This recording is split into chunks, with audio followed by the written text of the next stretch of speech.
저는 시각장애인이고 여자친구는 비장애인입니다. 연애를 10년 했어요. 여자친구에게 이런 궁금증이 생기더라고요. 내가 시각장애인이잖아. 그런데 나랑 사귀겠다라는 마음을 먹는 데 있어서 두렵거나 힘들지 않았어? 내가 시각장애인인데 왜 나랑 사귄 거야? 라고 제가 질문을 했어요. 여자친구가 이렇게 대답을 하더라고요.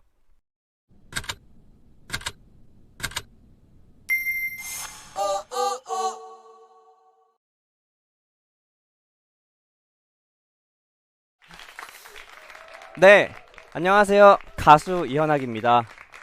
가수를 수식하는 단어 되게 많죠. 뭐 무명 가수도 있고 반면 인기 가수도 있고 꽃미남 가수 뭐 기타 등등 되게 많은데 무명 가수 네 맞습니다. 저 무명 가수고요. 인기 가수는 네 넘어갈게요. 꽃미남 가수 네 인정합니다. 네.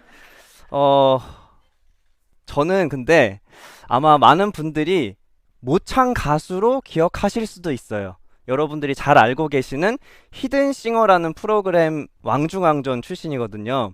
제가 모창했던 가수는 김종서 씨였는데 뭐 대략적인 느낌을 이제 들려드려 보자면 오늘 하루 행복하길 언제나 아침에 눈 뜨면 기도를 하게 돼. 요 정도로 김종서 씨 모창을 했었어요.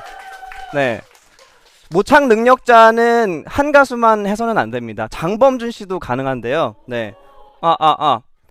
걷다가 보면 항상 이렇게 너를 바라만 보던 너를 기다린다고 말할까?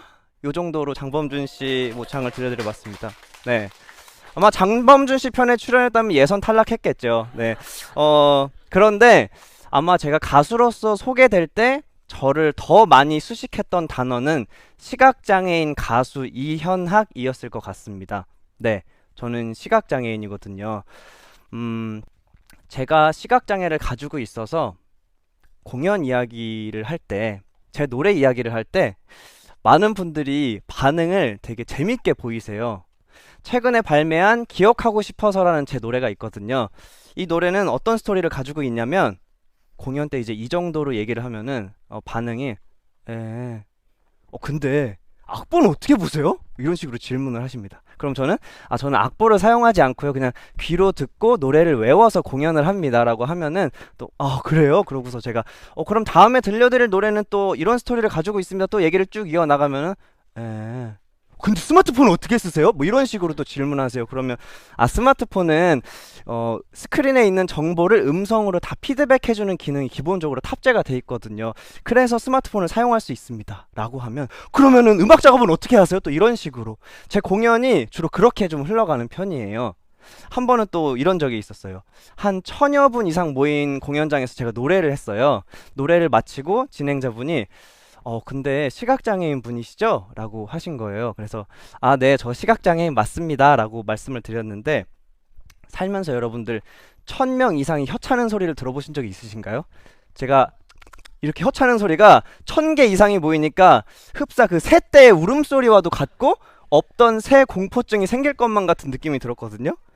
이렇게 제 공연은 의도치 않은 방향으로 흘러갈 때가 좀 많았는데 그렇게 한 해, 두 해 공연을 하다 보니까 이런 생각이 들더라고요. 왜 사람들은 내 노래나 내 목소리가 아니라 내가 가진 시각장애를 바라보는 걸까? 왜 내 노래에 관심이 없지? 라는 생각이 들었습니다. 그리고 그 이후에는 나에게 던지는 시각장애와 관련된 질문이 불편하게 느껴지더라고요. 그런데 어느 날 TV에서 가수 윤미래 씨의 무대를 봤어요. 검은 행복이라는 노래를 하셨는데 윤미래 씨가 혼혈이라는 정체성을 가지고 살면서 겪었던 아픔, 사람들의 편견, 근데 그것을 이겨낼 수 있게 해준 음악이라는 것에 대한 힘, 그리고 음악에 대한 애정을 담담하게 노래하는데 되게 큰 감동이 오더라고요. 그러면서 생각이 든 게, 혼혈이라는 정체성이 분명 아픔일 텐데 이것마저도 음악으로 승화시키고 그걸 듣고 있는 나는 더 큰 감동과 위로를 느끼는구나.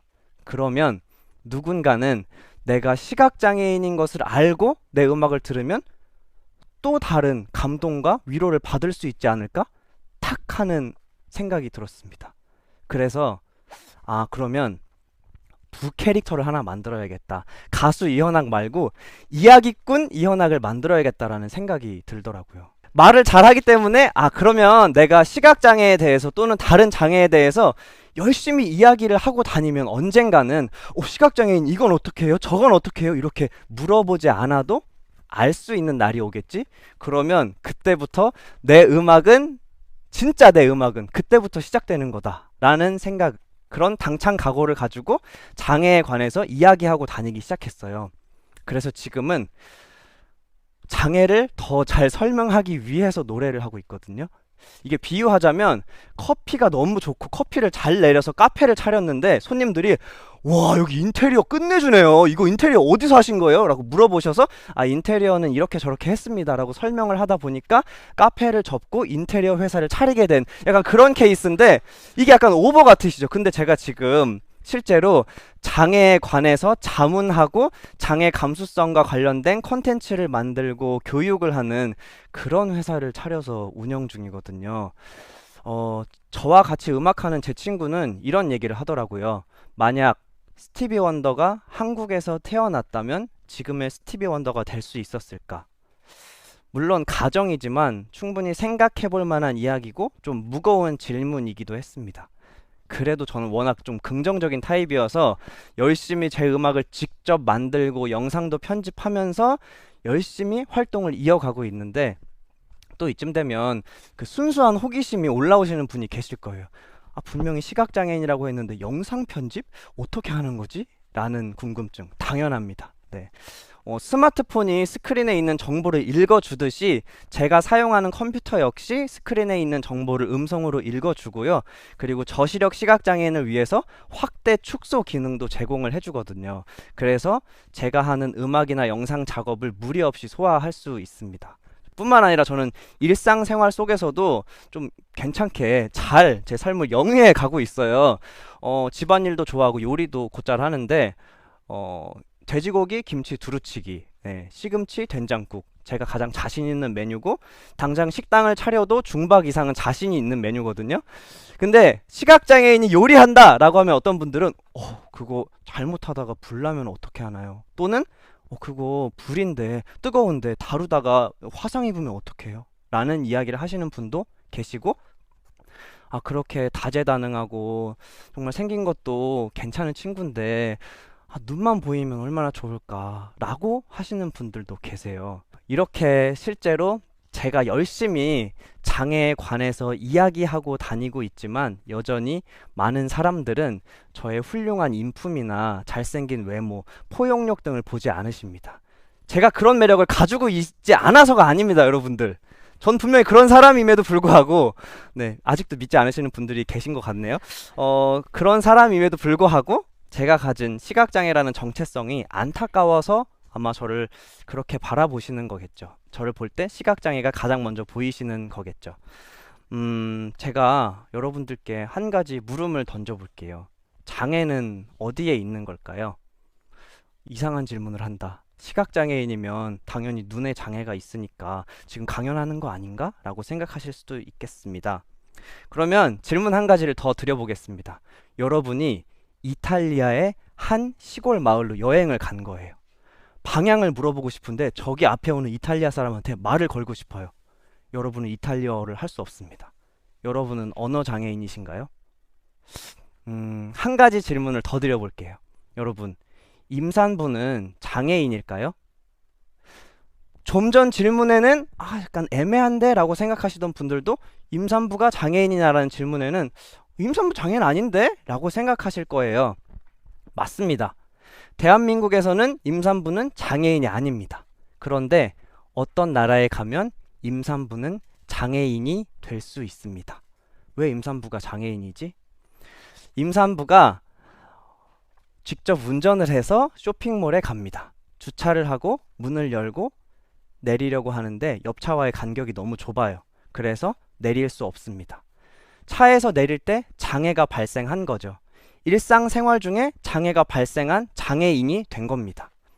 그런데 우리는 장애라는 의미를 너무 좁게 사용하고 있는 것 같습니다. 눈이 안 보이니까, 귀가 들리지 않으니까, 다리가 불편하니까, 신체적 능력에 제한이 있으니까 장애인이지. 이렇게만 생각해 왔었던 것 같고, 저 역시도 그런 사람들 중에 한 명이었던 것 같아요. 다시 아까의 질문으로 돌아가서 이탈리아에서 질문하고 싶은 여러분에게 언어 장애가, 의사소통의 장애가 발생한 겁니다. 그런데 아주 성능 좋은 통역 어플이 있다면 여러분이 이탈리아에서 의사소통하는 데 있어서 장애는 없는 거겠죠. 임산부에게 승하차 시에 장애인 주차구역을 허락해 준다면 그 임산부가 차에서 내리고 탈 때 장애는 발생하지 않습니다.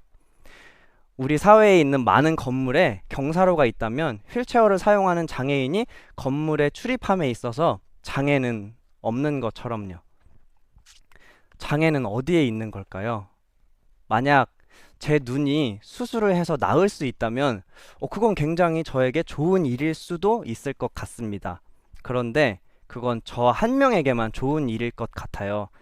그런데 말하는 스마트폰이 개발돼서 세계에 있는 많은 시각장애인들의 스마트폰 활용에 있어서 장애가 줄어든 것처럼 우리의 시선을 장애를 가지고 있는 그 장애인의 신체가 아니라 장애를 발생시키는 사회 곳곳으로 둔다면 우리 사회에 많은 장애가 사라질 수 있지 않을까 생각해 봅니다. 제가 살고 있는 세상을 조금 더 여러분들께 쉽게 설명해 드려 볼게요. 여러분 쇼핑하다가 프리 사이즈 때문에 짜증나 보신 적 있지 않으신가요? 전혀 프리하지 않은데 프리라는 이름을 붙여서 내 마음을 프리하지 않게 하는 그 프리 사이즈. 황당하잖아요. 예, 극히 일부만 맞는데 자유롭다라는 걸 붙여놨다라는 게, 제가 살고 있는 세상이 그 프리 사이즈와 같은 세상이거든요. 비시각장애인의 눈에 맞춰서 설계된 세상. 전혀 자유롭지 않거든요. 그래서 저는 패스트푸드점에서 키오스크를 사용할 수 없기 때문에 햄버거를 주문할 수 없고 영화관에서 티켓도 살 수 없습니다. 도어락이 터치로 돼 있어서 저희 집 현관을 못 열 때가 있어요. 그런 세상 속에서 살고 있는데, 장애는 어디에 있을까를 고민하면서 우리 사회 곳곳으로 더 많은 사람에게 맞는, 우리는 프리 사이즈가 아니라 더 다양한 사이즈의 옷이 필요하다라고 생각이 듭니다. 끝으로 제가 자랑 한 가지를 하고 이 시간을 마무리해 보려고 하는데요. 제가 얼마 전에 결혼을 했습니다, 여러분들. 네. 감사합니다. 예. 장하시죠? 예. 저도 저 스스로 굉장히 장하거든요. 제 연애 스토리를 잠깐 말씀드릴게요. 제 여자친구는 미국에서 태어난 미국 교포, 그러니까 한인 2세예요. 그리고 영어가 더 편한 사람이고, 저는 한국에서 태어난 한국인입니다. 저는 시각장애인이고 여자친구는 비장애인입니다. 연애를 10년 했어요. 미국에 공연하러 갔다가 너무 제 이상형이어서 제가 고백을 했습니다. 그리고 차였어요. 네, 왜 차였을까? 내가 시각장애인이어서. 전 당연히 그렇게 생각했거든요. 근데 여자친구의 거절의 이유는 다른 거더라고요. 나는 장거리 연애가 자신 없는데 한국과 미국이라는 거리는 더더욱 자신이 없다. 굉장히 신선한 거절의 이유였거든요. 그래서 저는 괜찮다, 이 거절의 이유, 그렇게 생각하고 저의 매력을 더 뿜어냈어요. 그랬더니 제 매력을 이기지 못한 여자친구가 역으로 저한테 고백을 했고, 제가 그래 사귀자 이렇게 해서 이제 연애를 시작했거든요. 그렇게 이제 10년간 연애를 하면서 저희는 많은 편견과 좀 부딪혔어요. 저희 두 사람을 처음 만난 분은 제 여자친구를 보면 항상 이런 얘기를 하세요. 너무 천사 같아요, 너무 착해요, 이런 얘기들. 저도 되게 착하거든요. 저 되게 천사 같거든요. 근데 왜 여자친구한테만 착하다고 하시는 거지? 네, 이유는 뭐 뻔하죠. 그런 편견과 부딪히면서 연애를 하다 보니까, 그리고 결혼이라는 걸 하고 나니까 여자친구에게 이런 궁금증이 생기더라고요. 그래서 제가 질문했어요. 어떤 질문을 했냐면, 내가 시각장애인이잖아. 그런데 나랑 사귀겠다라는 마음을 먹는 데 있어서 두렵거나 힘들지 않았어? 내가 시각장애인인데 왜 나랑 사귄 거야? 라고 제가 질문을 했어요.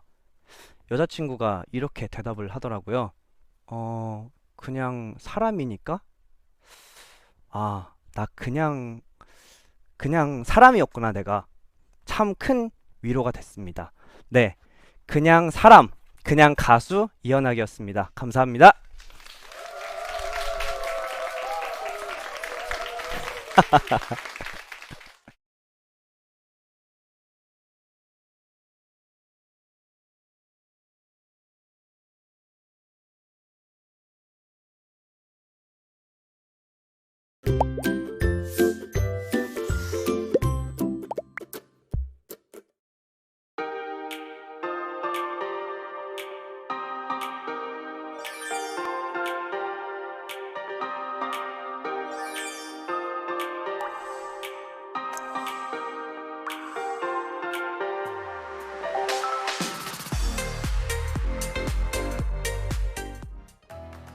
안녕하세요. 특별한 공감대화의 방초록입니다. 여러분, 시각장애인 하면 어떤 직업이 떠오르시나요? 세상의 편견을 깨고 패션 강사로 활동하고 계시는 분이 계십니다. 눈으론 볼 순 없지만 자신만의 방법으로 아름다움을 만들어가는 사람, 그에게 한계는 없습니다. 김태현 씨를 소개합니다.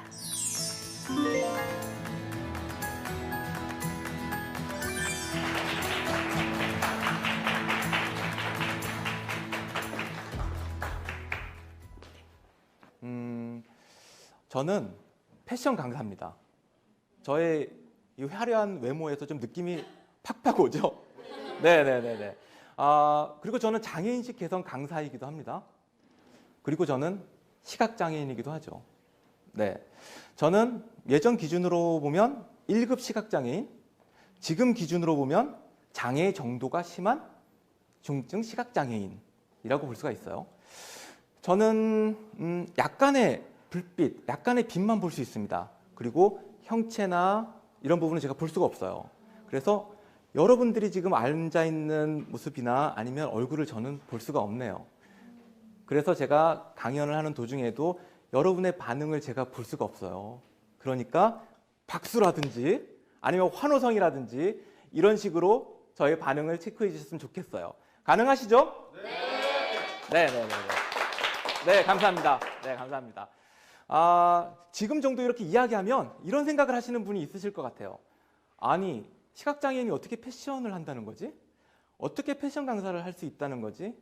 라고 생각하실 것 같습니다. 당연하죠? 무리한 생각은 아닙니다.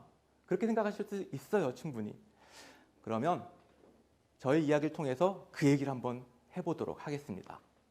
대학에서 저는 패션 디자인을 전공하게 되었습니다. 제가 지금도 패션 강의를 가게 되면요, 사람들이 2번 놀란다고 하시더라고요. 첫 번째는 예상하시다시피 제가 시각장애인이기 때문에 놀라시죠. 두 번째는 의외로 제가 남자이기 때문에 놀라는 분들이 많습니다. 아직도 패션은, 특히 패션 강사는 여성만이 할 수 있다, 여성들의 일이다 라고 생각하시는 분들이 생각보다 많아요.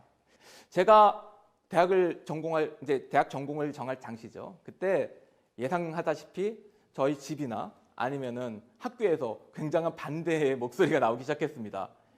태연아, 아니 그 여자가 하는 일이야, 남자가 할 일이 아니라고, 패션은 어떻게 하려고 그래? 라고 많은 반대를 하셨어요. 그럼에도 불구하고 저는 패션, 즉 의류학을 전공하게 됐습니다. 그 반대를 무릅쓰고요. 왜일까요? 당연하죠. 제가 꿈꿔왔던 일이고 좋아했던 일이고 하면 행복감을 느끼는 일이었기 때문입니다.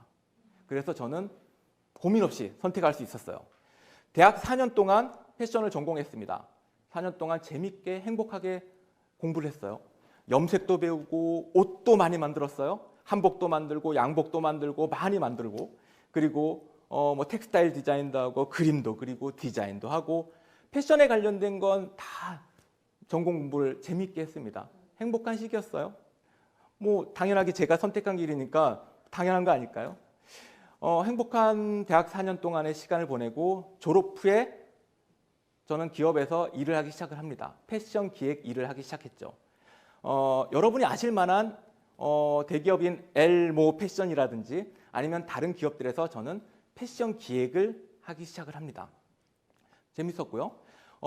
제가 직접 기획한 상품들이 베스트 상품이 되고요. 그리고 그 옷들을 연예인들이 텔레비전 드라마에서 입고 다니기도 시작했고요.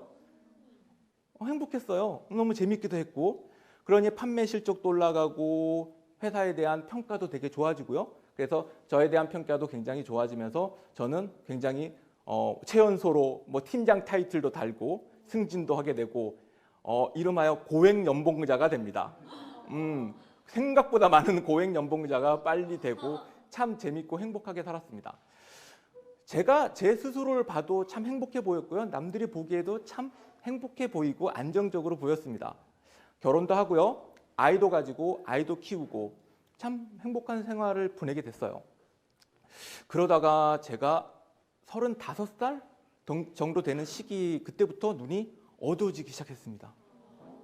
제가 35살로 보이는 건 아니시죠? 예, 35살은 아니고요. 저는 지금 40대 후반이에요. 40대 후반인데 그때부터 눈이 나빠지기 시작했어요.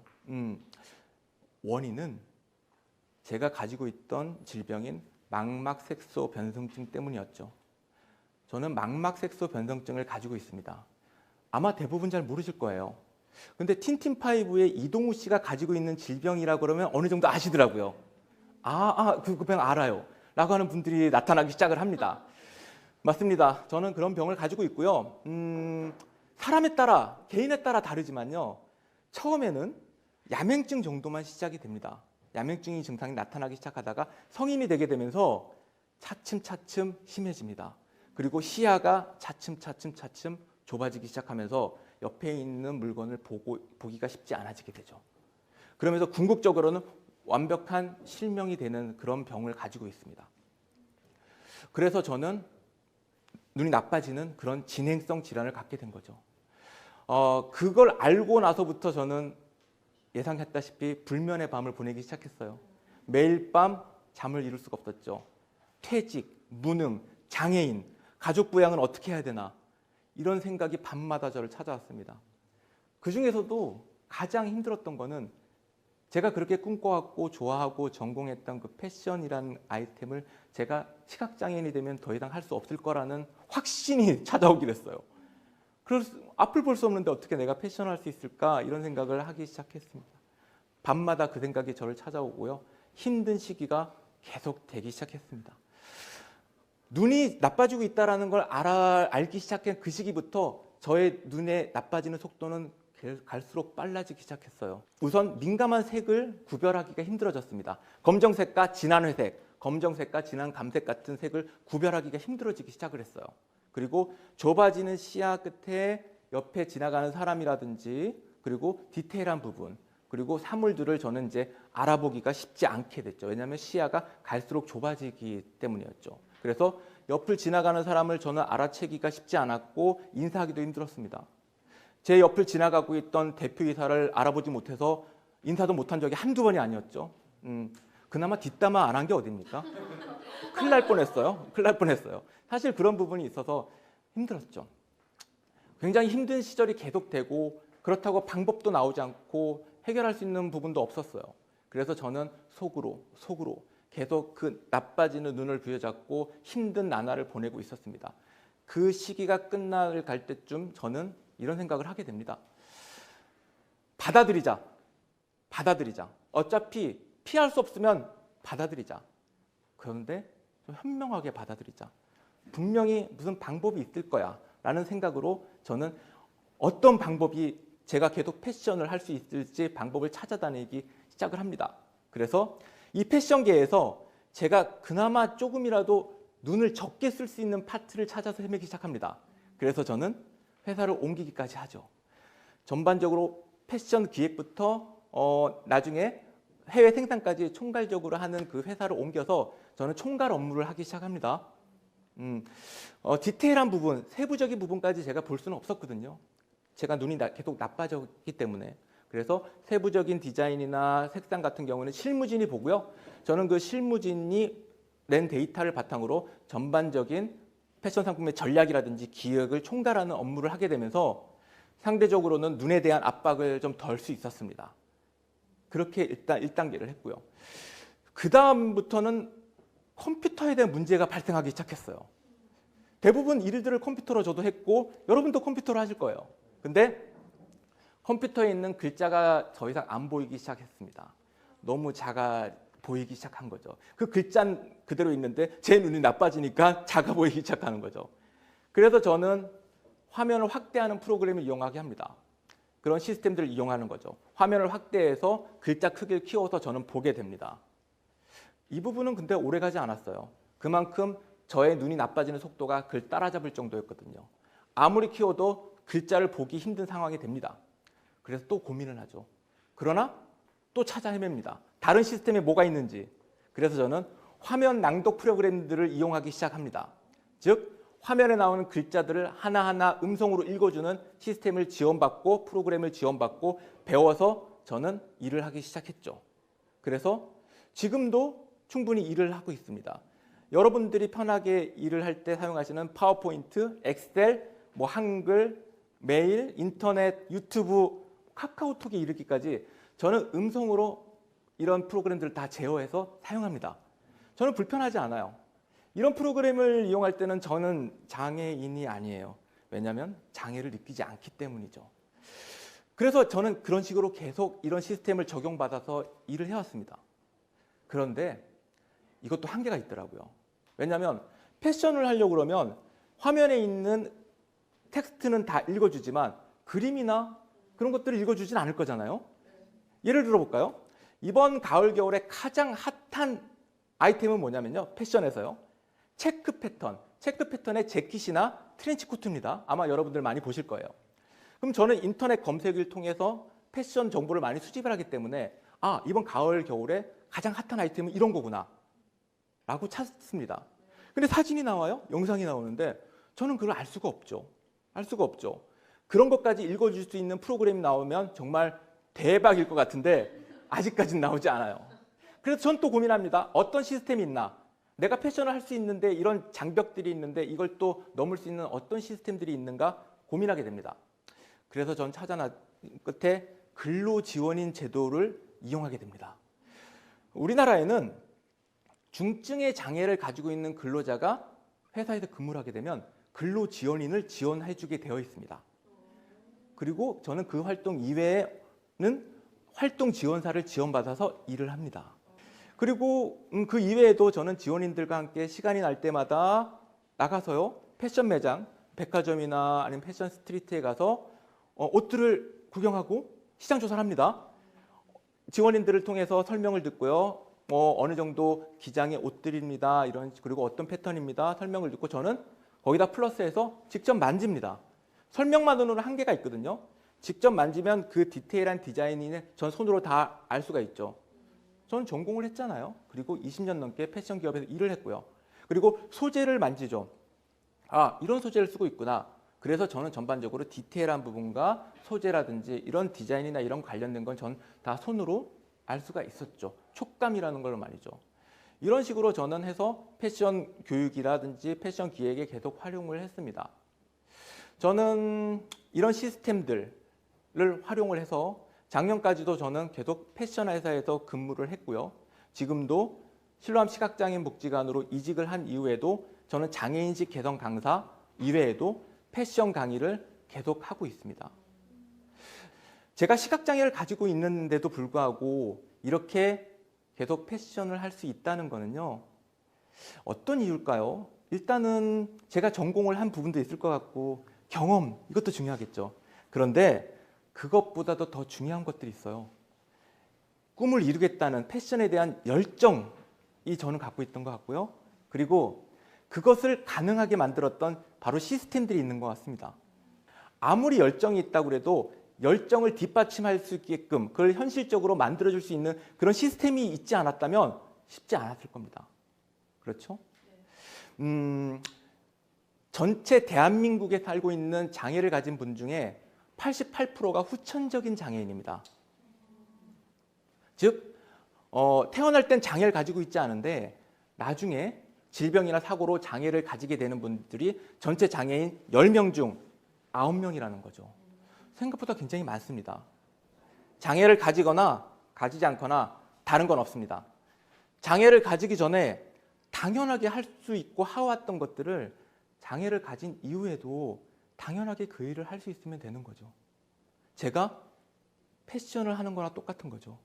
제가 장애를 가지기 전에 당연하게 할 수 있던 패션을 가지고 난 이후에도 할 수 있으면 되는 겁니다. 저는 예전부터 지금까지 계속 패션을 하고 있고요. 앞으로도 계속 저는 패션 강사를 하고 패션을 할 겁니다. 열정과 그리고 이걸 가능케 하는 시스템을 양손에 쥐고 말이죠. 저는 확신합니다. 불가능이 없다라는 걸요.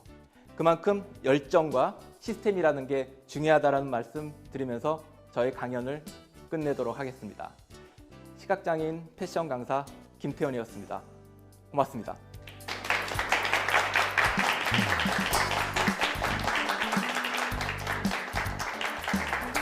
사실 장애를 가지거나 가지지 않거나 다른 건 없거든요. 말씀드린 대로 장애를 가지기 전에 할 수 있던 것들 가진 이후에도 똑같이 할 수 있는 그런 사회, 그런 사회가 필요한 거잖아요. 그래서 그런 걸 많이 강조하고 싶었습니다. 네.